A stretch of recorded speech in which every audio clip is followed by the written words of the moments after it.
అందరికీ నమస్కారం. మన జీవన ప్రయాణంలో, జీవన మనుగడలో నిరంతరం మనం శ్రమిస్తూ, కష్టపడుతూ అన్ని రంగాల్లోని ముందుకెళ్తున్నాం గానీ, మన యొక్క సహజత్వాన్ని, ఆరోగ్యాన్ని మనం కోల్పోతున్నాం. దీనికి కారణం ఏంటి అంటే, పూర్వీకులు చాలా ఆరోగ్యంగా, సహజంగా ఉండేవారు. వాళ్ళకి ఎక్కువగా డిసీజులు కూడా ఉండేవి కాదు. కారణం ఏంటంటే, ప్రకృతి మనకి ప్రసాదించిన వరం ఏమిటి అంటే, ఈ ఆకులు, మూలికలు. ఇవి మన ఇంటి చుట్టుపక్కలే దొరుకుతాయి.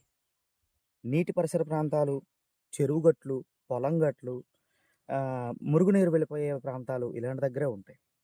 కానీ వీటిని మనం గుర్తించం. ఇప్పుడు మనకి మన సంఘంలో, మన సమాజంలో ఉండే ఇంకొక అతిపెద్ద సమస్య ఏంటి అంటే నిద్రలేమి. నిద్రలేమి ప్రెషర్ వల్ల, భయం వలన, అలాగే సమయానికి నిద్రపోకపోవడం వలన కూడా నిద్రలేమి సమస్య వస్తుంది.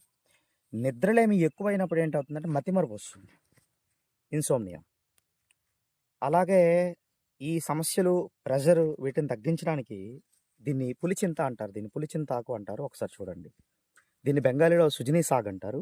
పులిచింతాకు అంటారు. ఈ పులిచింతాకుని మనం వారానికి 2 సార్లు మామూలుగా మనం పాలకూర, చుక్కకూర ఎలా వండుకుంటున్నామో అలాగే వండుకోవాలి. ముఖ్యంగా చెప్తున్నాను, దీన్ని ఉడికించి వార్చకూడదు. ఉడికించి వార్చితే దీనిలో ఉన్న గుణాలు పోతాయి. కారం గానీ, వెల్లుల్లి గానీ, అలాగే అల్లం గానీ, ఘాటు పదార్థాలు వేయకూడదు. వేస్తే దీనిలో ఉండే గుణాలు పోతాయి. పచ్చిమిర్చి గానీ, ఎండుమిర్చి గానీ వేసి, పించ్ ఆఫ్ సాల్ట్, కొంచెం సాల్ట్ వేసి దీన్ని ఒక బంగాళదుంపతో కానీ, అంటే ఆసరాగా ఇదైతే ఇంత ఇంత ఆకు మీరేరితే ఒక 2 చెంచాలు ఇది కూర అవుతుంది.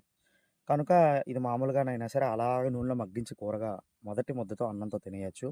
లేదు అంటే బంగాళదుంపతో దీన్ని అనుపానంగా తీసుకొని మొదటి ముద్దతో తినేయాలి. ఇంకొక విశేషం ఏమిటి అంటే దీని యొక్క గొప్పతనం, కొన్ని చర్మం మీద వచ్చే ర్యాషెస్, స్కిన్ ర్యాషెస్ తగ్గిస్తుంది. కీళ్ళ నొప్పులు తగ్గిస్తుంది ముఖ్యంగా. కీళ్ళ నొప్పులు ఏవైతే ఉంటాయో, అంటే కొంచెం పెద్దవాళ్ళు ఉంటారు కదా ఇంట్లో, వాళ్ళ కీళ్ళ నొప్పులు కూడా తగ్గిస్తుంది. దీని పేరు గుర్తుపెట్టుకోండి, పులిచింతాకు. ఇది ఒకసారి ట్రై చేయండి. వారానికి ఒక 2 సార్లు వండుకొని తినండి. పెసరపప్పుతో కూడా ఇది తినచ్చు. కాకపోతే ఉడికించకూడదు. ఉడికించకుండా మామూలుగా పప్పులో మగ్గించి వేసుకొని తినచ్చు.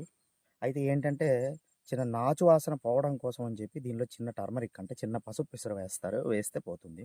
ఇదేంటంటే చూసారా, ఇలాంటి నీటి పరిసరాలు ఏవైతే ఉంటాయో, ఇలాంటి చెరువులు ఏవైతే ఉంటాయో అలాంటి దగ్గర బాగా ఈ మొక్కలు పెరుగుతాయి. దీన్ని పులిచింతాకు అంటారు. గుర్తుపెట్టుకోండి. ట్రై చేయండి. ఎలా ఉందనో తెలియజేయండి. సర్వజన శ్రేయోభిలాషి చెరుకూరు కృష్ణేశ్వర శర్మ.